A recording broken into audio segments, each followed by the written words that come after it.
Good afternoon. Good afternoon. Miss Sinkler implied that there may be some of you here for the first time. And if so, I'm afraid you're going to have a very difficult time of it today, because our students have been given a program of work which is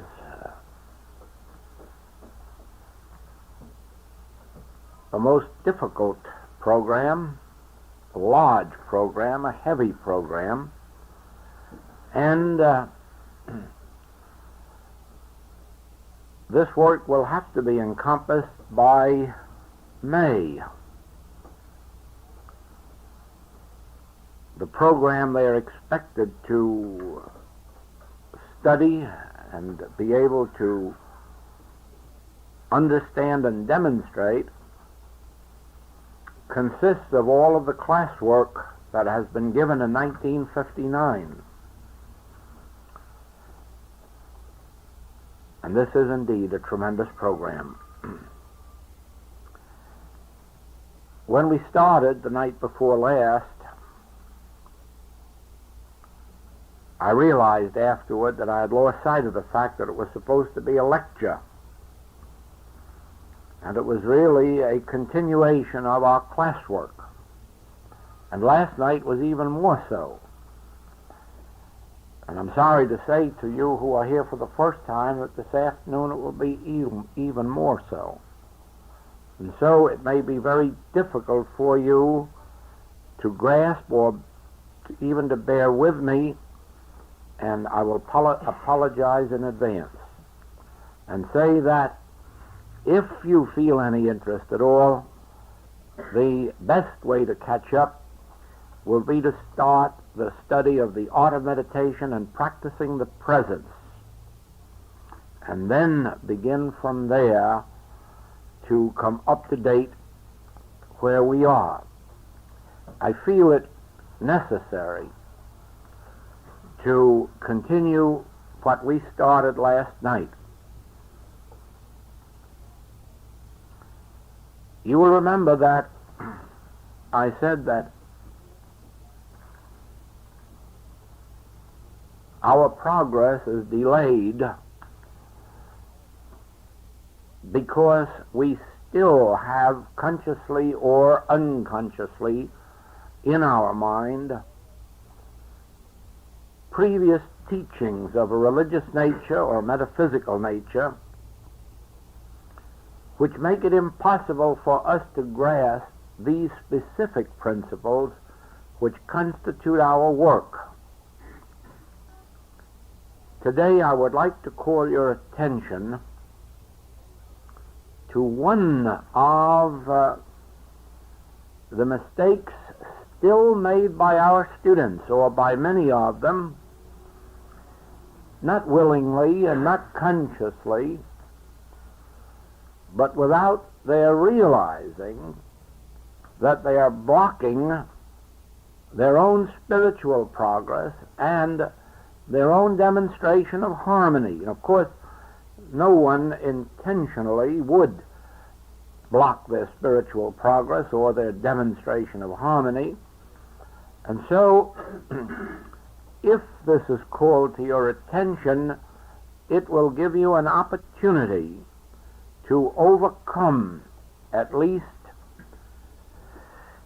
in a measure, some of these stumbling blocks to progress.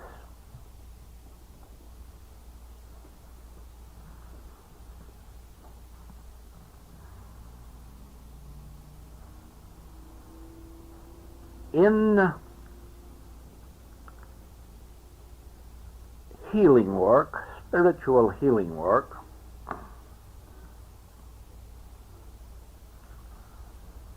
you start with God as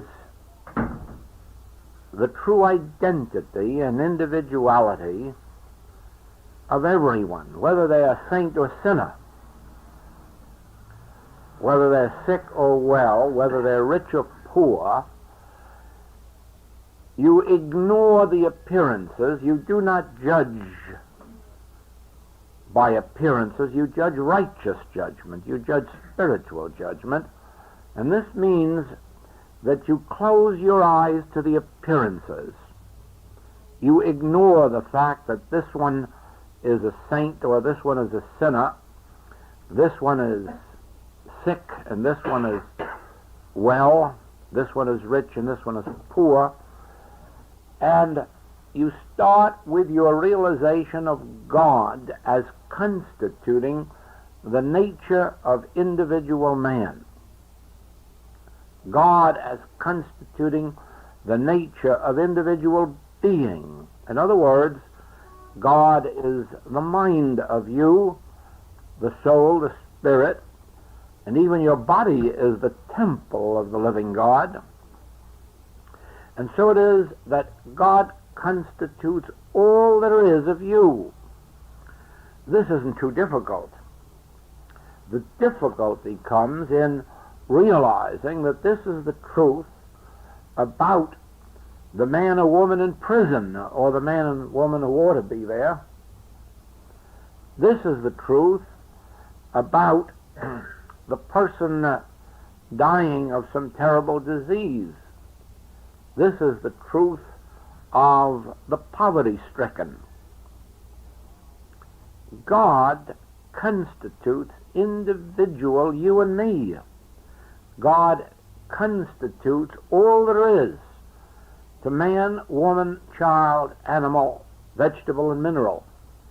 God is the essence and the source and the activity, and God is the law unto all being.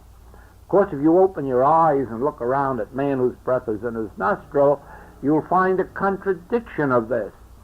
But that will be because you are judging by appearances instead of judging righteous judgment, spiritual judgment. Now, it isn't with our eyes or ears, nor by our sense of smell, that we know that man is spiritual and perfect. It is by an inner spiritual cognition, an inner spiritual discernment. The Master referred to this: do you have eyes and do not see? Do you have ears and do not hear?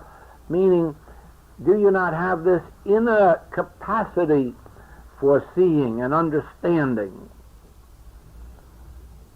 Of course, he knew that the people could see physically and hear physically, and so what he was concerned with, do you not have an inner vision, a spiritual vision, so that you can comprehend that which the eyes never see, that which the ears never hear? In other words, can you not feel within yourself that each one of us is an offspring of God, that God actually is your Father and my Father? Can you not somewhere within your own being feel that God is equally your Father and my Father, that God is equally the Father of the saint and the sinner, the lost and the found? Until you can have such a feeling, you have not developed your spiritual awareness. You are looking out with your eyes and judging from the standpoint of what you see or hear or smell. Now, seeing, hearing, and smelling are just physical senses, and they have nothing to do with the kingdom of God. Therefore, you can never see or hear or smell the kingdom of God or anyone in it. You can only discern them by an inner feeling, an inner awareness. And when this comes to you, you will recognize that since God is no respecter of persons, since God is the same yesterday, today, and forever, that actually God is the very life of all being. God is the very soul of all being. The Spirit, the perfection and the harmony and the divine grace and the law of all being. Now, this is a major, a foundational principle in this message of the infinite way. Without it, you can neither enter the spiritual path of living nor enjoy the experience of spiritual healing. There is no way to live spiritually until you have come to see this point, because on no other basis can you love your neighbor as yourself. Let us not be ridiculous in our religious life. Let us not believe that we can love the thief, the sensualist, the immoral, the degraded. Let us not believe for a minute that we can actually love these tyrants of the economic or political world. Let us not be naive. It is an impossibility to love those who deal unjustly with the world.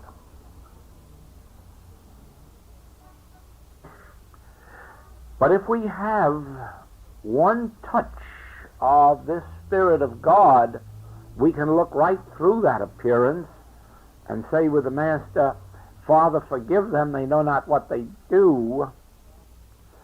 We know that they are offspring of God. We know that thou art the life and being. They haven't yet awakened to it. And therefore, we can love that which they truly are. We can love the image and likeness of God. We can love our neighbor, whom we know to be the offspring of God. And we can forgive the appearance. We can forgive the appearance because we know man as he is in truth, even if he does not yet know himself. Then, when you open your eyes, you won't find it difficult to love even that sinner down the street, because you will have this feeling of compassion, this sense of, Father, forgive them, they know not what they do. They do not realize their true identity. They do not realize that full satisfaction is to be found in God. Full prosperity is to be found in God. Peace is to be found in God. Now, once you have embraced this as a principle, you can never again indulge your old metaphysical modes of practice that tries to uncover error in somebody, or that tells somebody you ought to be more loving, or you ought to be more generous, or you ought to be more thoughtful, or you ought to be this, or you ought to be that. You can't indulge the old metaphysical practice of trying to change a human being in order to make them a better human being, because now you have seen through the disguise, you have seen through the mask of personality and discerned the reality, and your practice consists of holding fast to the spiritual reality of their identity, not finding fault with them, not judging, criticizing, condemning, moralizing, not saying, why don't you love your mother-in-law better than you do, or why aren't you nicer to your next-door neighbor, or why don't you attend church more regularly, but never, never, once you have acknowledged the spiritual identity of individual being, never again can you metaphysically work from the standpoint of correcting the error in your patient or your student.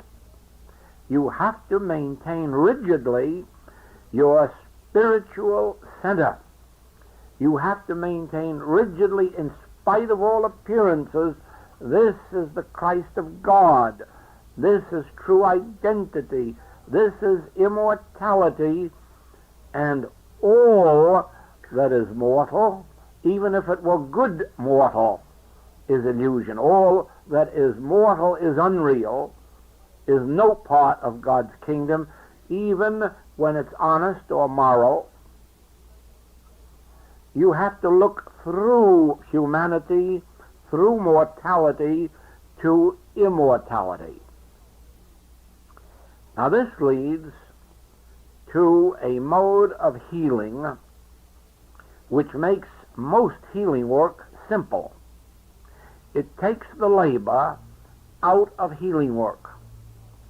It removes most of the difficulties and brings forth healings quickly. It doesn't necessarily mean that every case is healed quickly. It doesn't mean that every case is healed easily, but it does mean that on the whole you can expect your healing ministry to be more successful and not merely change the health of your patient or student from ill health to good health, but actually you open their spiritual center by what I now say to you. The moment that you are confronted with a problem, the moment that anyone calls you, writes you, asks you for help on any problem, be sure and be quick. Impersonalize that error that is presenting itself to you instantly. Do not connect it with that individual, but rather disconnect it instantly by realizing, since God constitutes individual being, this thing that is being presented to me is not of man, but of the carnal mind, or mortal mind, or devil, whatever you like. Impersonalize it instantly, but quickly. Do not allow the error or the person presenting the error to rest in your thought for 1 minute. In other words, you must never take the name of your patient into your treatment. You must never take the name of the disease into your treatment. You must never take the nature of the claim into your treatment. Why? Because God constitutes the infinite individuality of the one who has asked for help, and the reason they are asking for help is that momentarily they have lost sight of their true identity. But that's no excuse for you to lose sight of their true identity and immediately start to, well, now let's see what we can do for you. You can't do anything for you. You are infinite individuality already. Let us see what we can do to the appearance that has been presented to you, to the claim that has been presented to you, to the suggestion that has been presented to you of a selfhood apart from God, of an identity apart from God. And the first thing you can do is to close your eyes to the name or identity or face or form or figure of the one who has asked for help. Instantly blot them out, and the disease or the claim or the unemployment or the lack or the sin, blot that out, and instantly realizing God constitutes all being, and this that is being presented to me is a picture of mortality.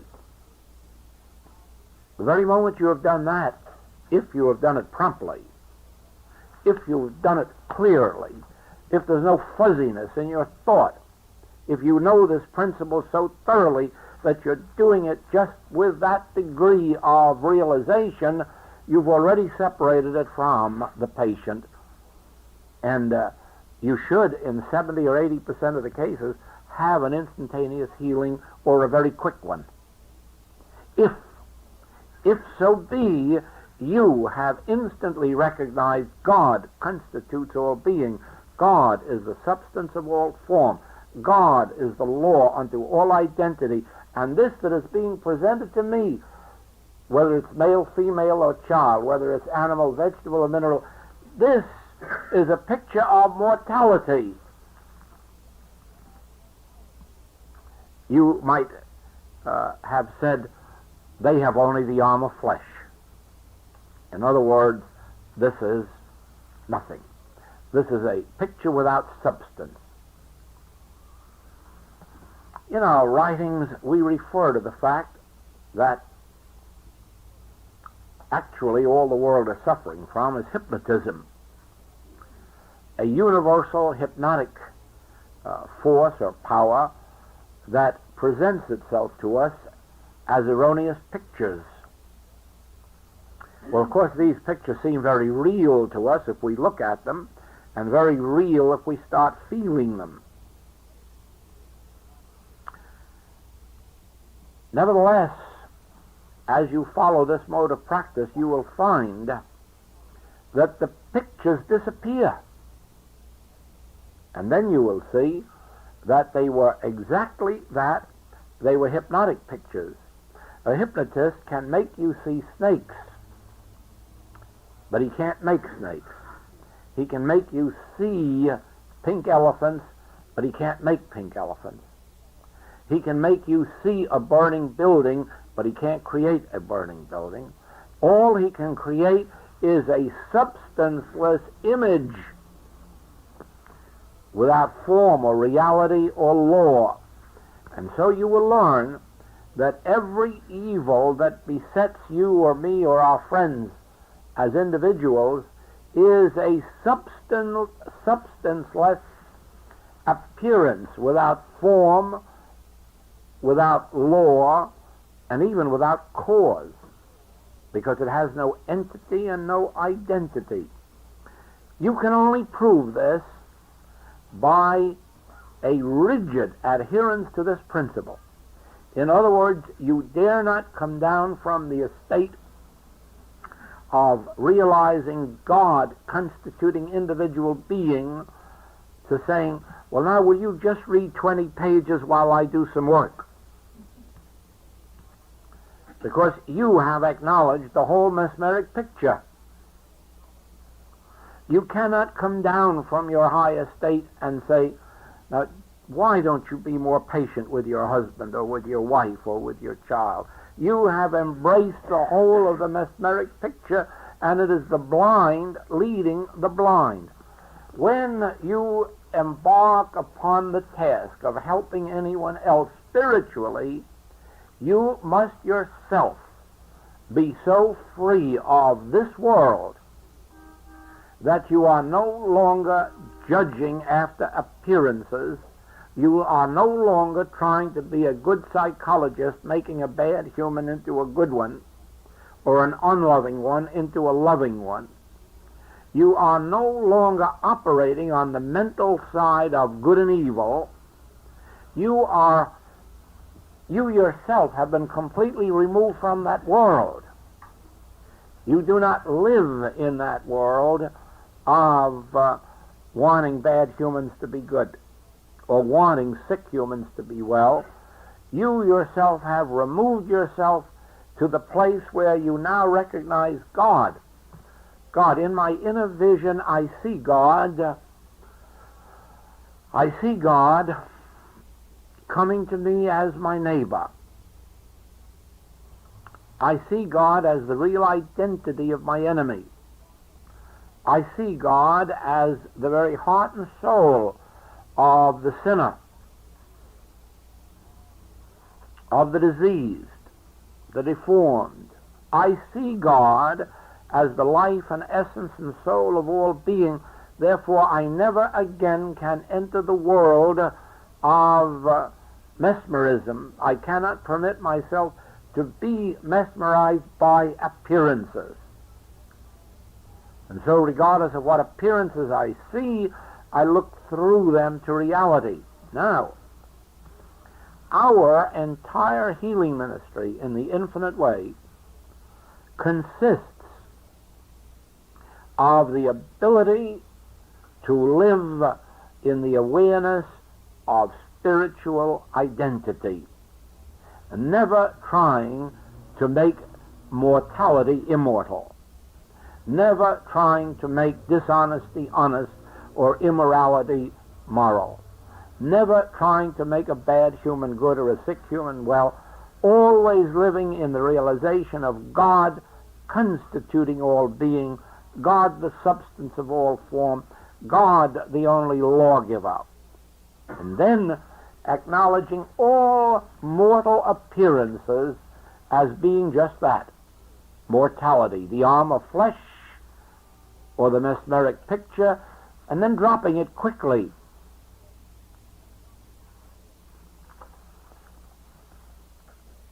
The reason I speak of this perhaps so forcibly is that I still get letters from students and phone calls saying, will you help me get rid of the illusion? But you see, this is so incorrect.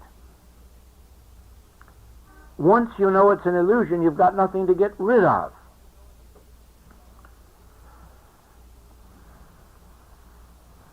I don't like to bore you by repeating the same illustrations over and over again, but when you have a good one, you have to ride it to death. If you were driving across the desert for the first time and you saw a flood of water on the road ahead of you, you stopped your car and ran to the nearest telephone booth and said, please give me help, the road is covered with water. You'd be a bad practitioner if you started running for buckets to take the water from the road. No, you know that this is an illusion. You know that this is a false image created by the physical senses. And so you would just say to your friend,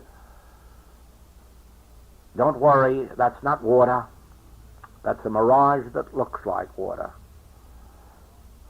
And then your friend would probably look back on that road intently, until finally they too saw that it was mirage. They breathed a sigh of relief and drove on. But what would you think of them if they phoned again and said, yes, it's an illusion, but help me get rid of the illusion? When your heart or your soul or your mind, whichever it is that grasps this, that every appearance is mortality, something that is to be put off because of its unreality, that it is only a mesmeric picture, don't do any more work about it and don't give more treatment about it. Your treatment has ended when you have impersonalized the error by getting it out here and then nothingized it by realizing the arm of flesh or nothingness. A mesmeric picture without substance, without law. You will find that your entire world changes the minute you are no longer looking at human beings as human beings. The very moment that you have perceived in your innermost being that God is really the parent of all of us, and that we are offspring of God, and that we're constituted of God qualities regardless of what kind of mask we're wearing on the outside. Now remember, because of our birth, home environment, school environment, or world experience, as humans we all wear different masks. Some of us have the mask of hate, and some the mask of fear, some the mask of doubt, some the mask of sin, some the mask of disease. But all of these are masks that have been superimposed upon the being that was born. We weren't born in sin.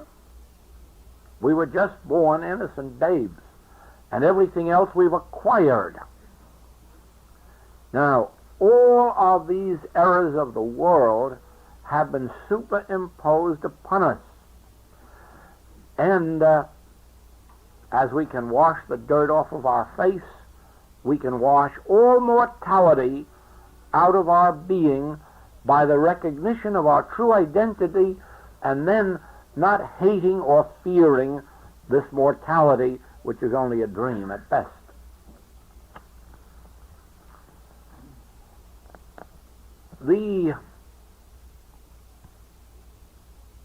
Let me say it this way, that what I've said to you isn't difficult, but you can make it difficult. It isn't difficult if you take what I have said and keep it locked up inside of you. If you will make an agreement with yourself that you will not say this to anyone, that you will not tell it to anyone, that you will not try to sell it to anyone. In other words, what you know about this world, you know and keep locked up within you, and it bears fruitage. Whereas if you say it to a person, they will bounce it right back at you. And not only they can't accept it, but pretty soon they'll have you doubting it.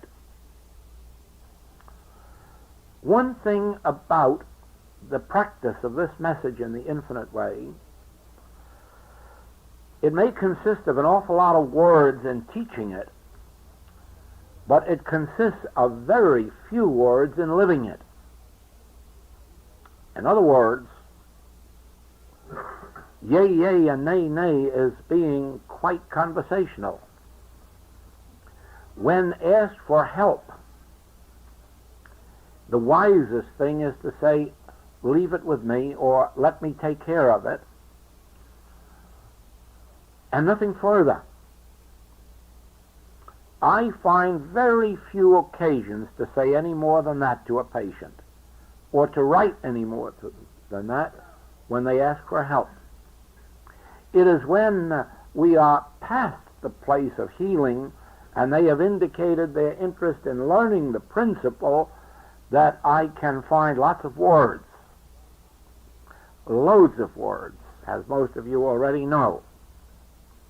Words is the mostest thing I've got. But that's only in teaching. It isn't in living. When I am traveling, and I'm traveling tens of thousands of miles at every stretch, I say very, very little. Nothing to those I meet, except they are students. Nothing to those I meet on the plane or in the train or in the hotel. Nothing. Nothing.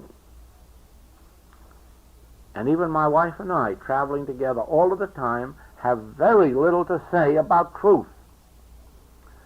We both read it and we both meditate about it, but in words we have very, very little to say. We find very little to say. Because what is there to say after you have known this? There's nothing less to say. It's something you live within your own being, and when you say it,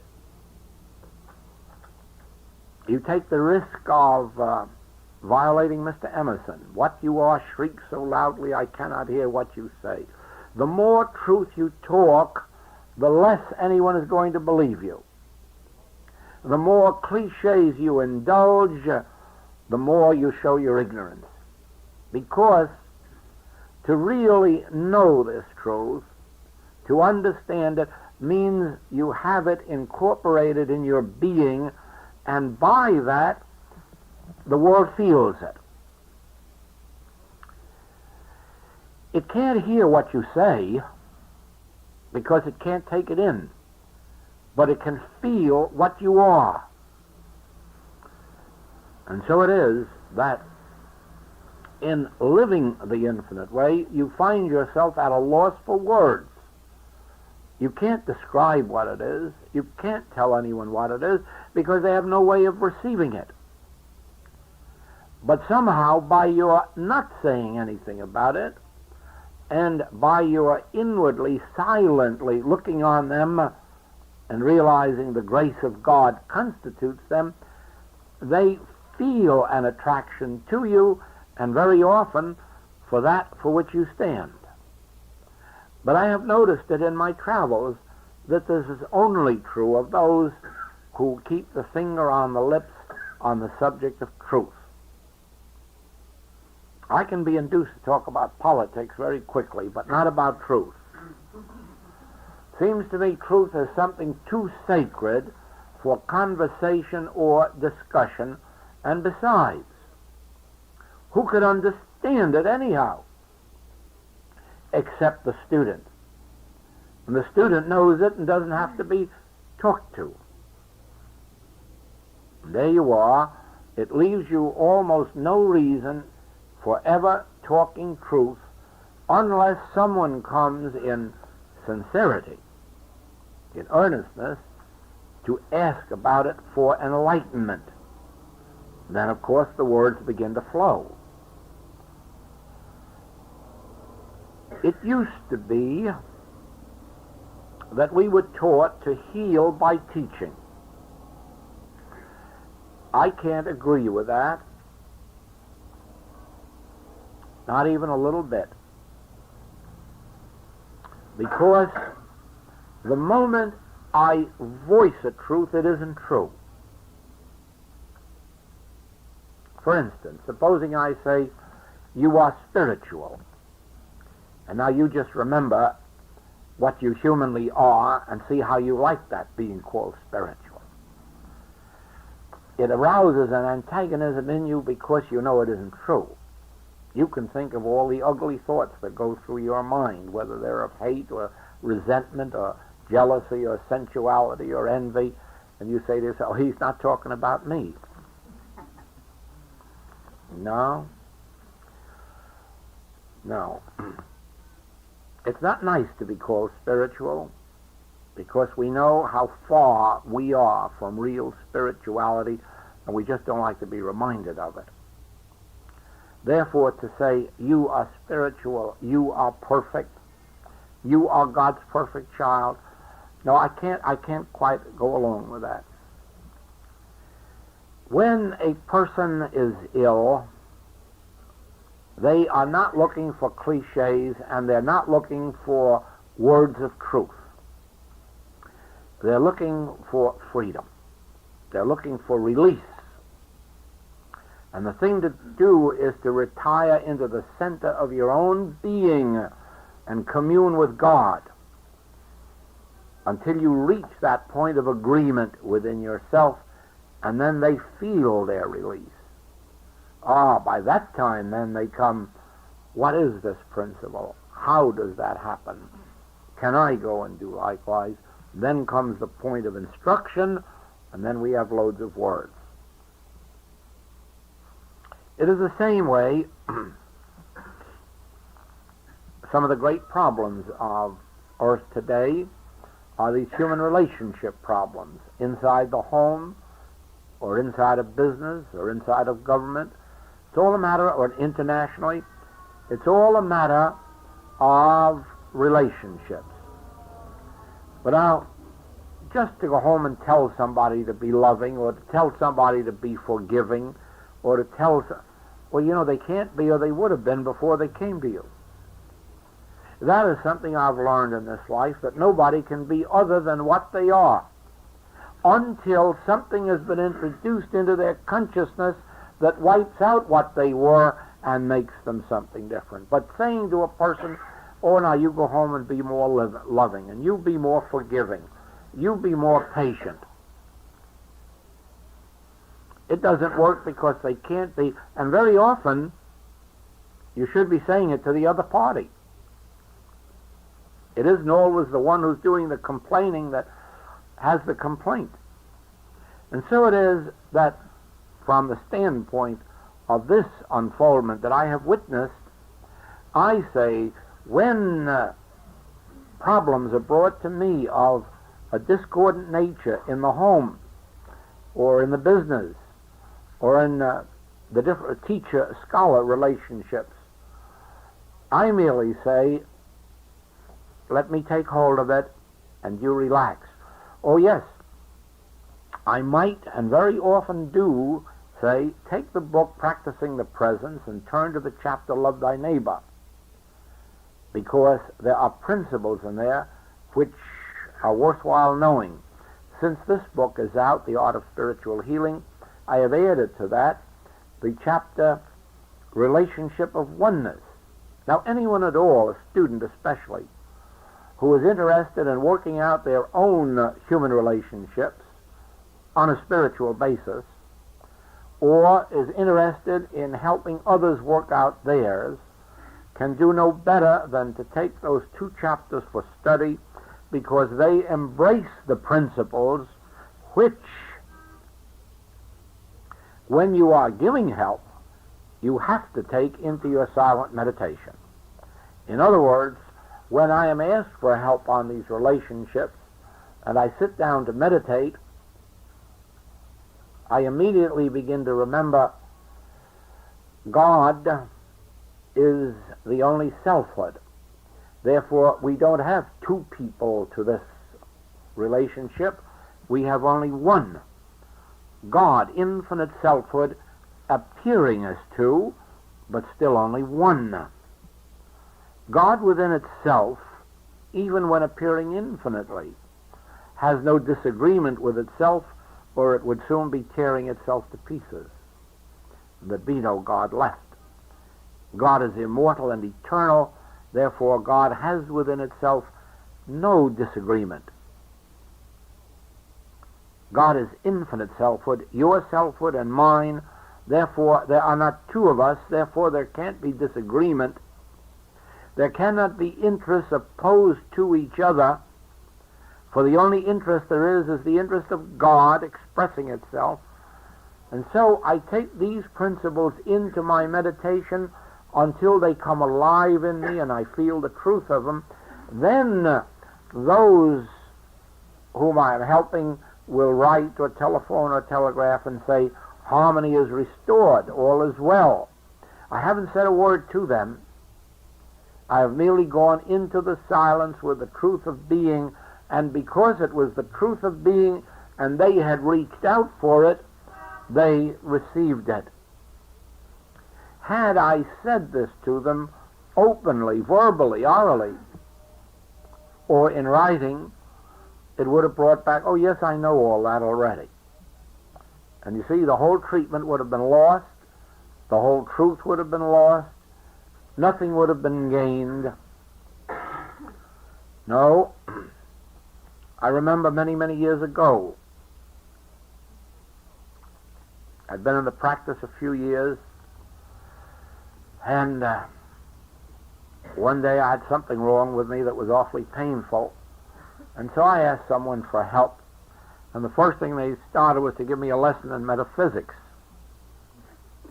I said, please, I know all those things, and if they were true, I wouldn't be asking you for help, or if you knew they were true, I'd already have my freedom. So why not forget about telling me this and make them true within yourself, and I'll get the help. And I've never forgotten that. It's absolutely true. When you want help, you don't want words. And you don't want cliches, and you don't want absolute truth. All you want is freedom. When you want words, when you want principles, it's when you are studying and learning and wanting to go and do likewise. And so it is. I said years ago to students, when you are called upon for help, be as loving to your human patients as you would be to your dogs and cats. You don't ask them to go and read 20 pages or to be more loving or to go to church. Well, don't ask the human patients. just sit and know the truth, and they will find their freedom. So I say to you, first, know the truth, but be sure you know it, and if you are following the infinite way, be sure that you know the infinite way truth. And that means do not go searching around in the mind or consciousness of your patient to uncover error. Do not sit in judgment and try to tell them what to do in order to get their healing. Do not take the attitude that this is a human being that wants improvement. Take the attitude that this is mortality appearing that must now be clothed in immortality by your awareness of the truth, not theirs. If they could do it for themselves, they wouldn't have come to you. And if at this moment they can't do it, they may be able to do it for 20 other people, and yet at a given moment cannot do it for themselves. So be merciful. And when they ask for help, turn away from the appearance, even the human appearance, go within yourself and realize God as individual identity, and take this appearance, regardless of its name or nature, and call it what it is: mortality, the carnal mind, mortal mind, nothingness, claiming to be something without the law of God. For the law of God does not uphold mortality. In fact, there is no law of God in the mortal scene, for the mortal cannot be under the law of God. The mortal cannot please God. The mortal cannot be under the law of God. And therefore you have every right to say of mortality, you have no mother or father. Therefore you are a nothingness, never created, uncreated. Nothingize it. And this is the end of your treatment. Should your patient not receive the full benefit of that treatment and call later for help, you may again have to return to that inner stillness and realize truth. You may have to do that 10 times, 20 times, or 100 times, because you do not know always what it is that is blocking the demonstration of harmony. Now, here again, we come to one of the discoveries made in this infinite way practice.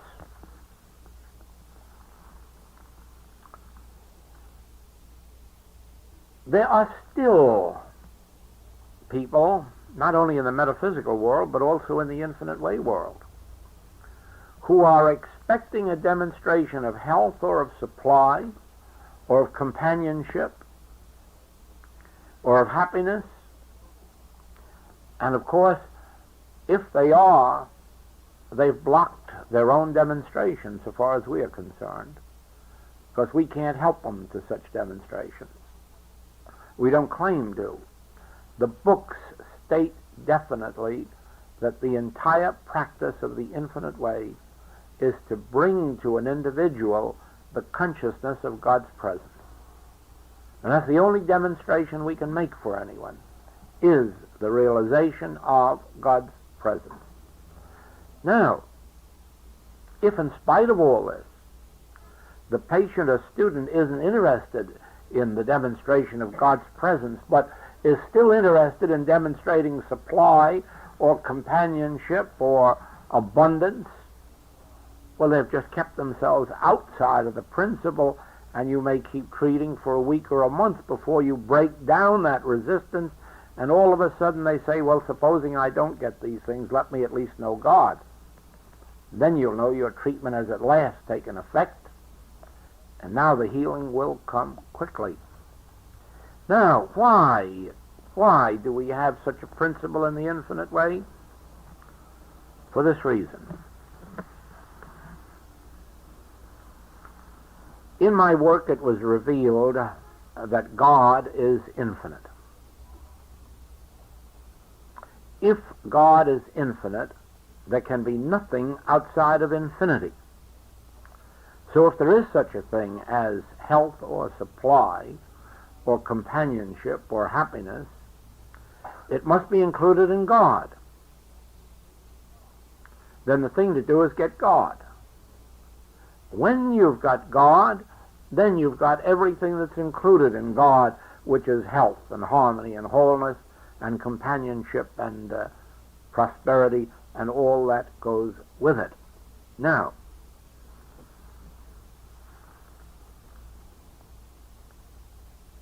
to think of wanting in a spiritual life, to think of wanting something separate and apart from God seems almost sacrilegious to me. To want supply or to want companionship without God, that kind of gives me shivers. Because if you had them, you might be like the man with $1 billion that had to live on milk and crackers.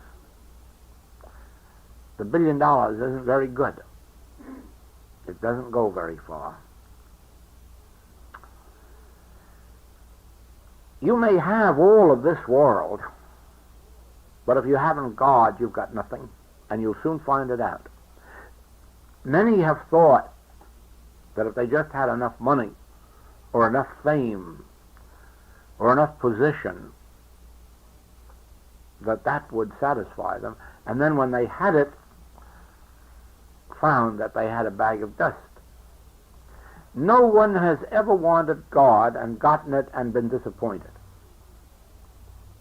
Because to attain God, one attains all that is included in God. And therefore, to seek anything at all separate and apart from God is almost like leaving God out of one's world, and that's unthinkable in a spiritual life. Then there is a second point that was revealed in the work, and that is this. God is not our servant. We have no right to go to God and ask God to go out and get something for us. Whether it's supply or whether it's companionship or whether it's safety or security, we have no right whatsoever to set ourselves up in a position of, now God, I'm coming to you for this. Children do it to their parents, but God isn't a human parent. And if God is a father, it is not in any human sense. We have no right whatsoever to think of God as being something obedient to us or subject to our will or subject to our desires. We must entertain a higher concept of God than that. We must first of all begin with ourselves and realize that since God is the creative principle of this universe, that we must be subject unto God. We must be subject under the will of God, under the love of God. And certainly, to acknowledge God as the intelligence of this universe would never permit us to tell God what we need. Therefore, to go to God as if God were going out here to get something for us is outside the realm of truth, outside the realm of possibility. When Moses was faced with a lack of food in the desert, I'm sure that he couldn't have prayed to God for food because there wasn't any possibility of getting any out there in the desert. It certainly wasn't growing there, and he didn't expect to grow it in an hour. I am absolutely certain that all that Moses could have done was drop his shoulders with a lack of responsibility and say, God, we are thy children, and thy grace is our sufficiency. And then he must have been surprised as all get out to see the manna falling from the sky. Never could he have dreamed that a demonstration could come about in that way, nor could he have prayed for it. And he couldn't have prayed for food, because to believe that food could come there would be fantastic. so with us.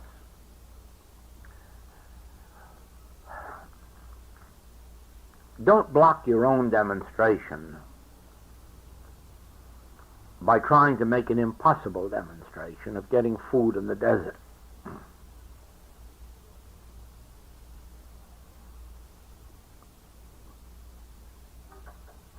When you go to God, go in the realization that whether you're in the desert or in the ocean or beneath it or above it, you're in God's grace. And be satisfied that God's grace, if it is necessary, will make manna fall from the sky, or it'll provide a cloud by day and a pillar. Do you imagine that Moses really prayed for a cloud by day and a pillar of fire by night? No, nobody had thought up such a thing up to that time, so he couldn't have thought of it. The only thing he could pray for, God, we are thy children. Envelop us. Thy grace is our sufficiency. And then God's grace came forth as a pillar of a cloud by day and fire by night. We must not set ourselves up as knowing more than God, or even as much as God. Nor must we outline what our demonstration shall be tomorrow by what somebody else's was yesterday. Because God's grace can appear to us in a way that it has never appeared to anyone else before, and it may even set a precedent for all the future. The only sad thing is that somebody else will be looking for a cloud by day and a pillar of fire by night and praying for it. And of course that may not be necessary here at State and Madison. No, our demonstration is the realization that we are children of God and that God's grace is our sufficiency. Let it appear as companionship, if that's what is meant for us. Let it appear as aloneness, if that is what is meant for us at any given period. I'm sure that there are just as many periods of our life when aloneness is a spiritual demonstration as when companionship is a spiritual. I am certain from my experience that there are periods of life when lack is as much a part of a spiritual demonstration as abundance.